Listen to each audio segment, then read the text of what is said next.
Hi ma'am. Ma'am ngasigi good morning gi duty o helage tong ni sida khoi awa thabi thai ko sumaina si marak sing na pi marak sing loi hori ne sang na pan bi kun mu ho ne koi bai ba ni ngasi ki exercise oina loi shal lage tong hoi lora kan da mu la ge dati ma'am mapan phan ta pe loi re ko to sumaina le re mo koi songi mapan ji di tha dre da lafu ho gun ni na lafu mak ta phak ta da bai tar sumaina leire adum si je yam thuna pan ba hybrid makhan du ne bo khoina thari je ma je char sem bada numit 35 ni 35 ni deina numit kun ni buk change ba ma je maru da gi direct khoina polythene da sem ba tar si je ado si tha ba gi matam je mayam ai gi di mamang se hi da tha ba ne ko timing je ona gare ba ina dum yeng ge na tha ba ne ba ya ga dra na ai di aina october da tha gare ba ko october da tha ba je matamje haidi adu kan dadi kitang nong chu gi di tawraga adum phajana hogalame aduga November December yokudai di un tarak pudagi di ma je dum chawba henkat khidreba pura sungjal laga leiruamne ko handaki nong tabdro mu chawkhala ine basi je haidi magi thabagi timing je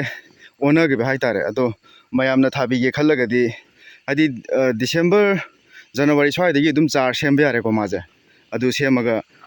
lingthok pasina dum February dagi na June July phuki manung do lingthoga di dum tha ma di manung da pan doi ne ba ma che si hybrid makhan du ne ko ma pan na dum khuru mu wang puga sat le habda to suaina ma pan je sida pom ba khot pati hore ma pan je loina do nimit kya ni muk leiraga mu pan ge da yeng ge taw ne main lo shal le kanu taw budi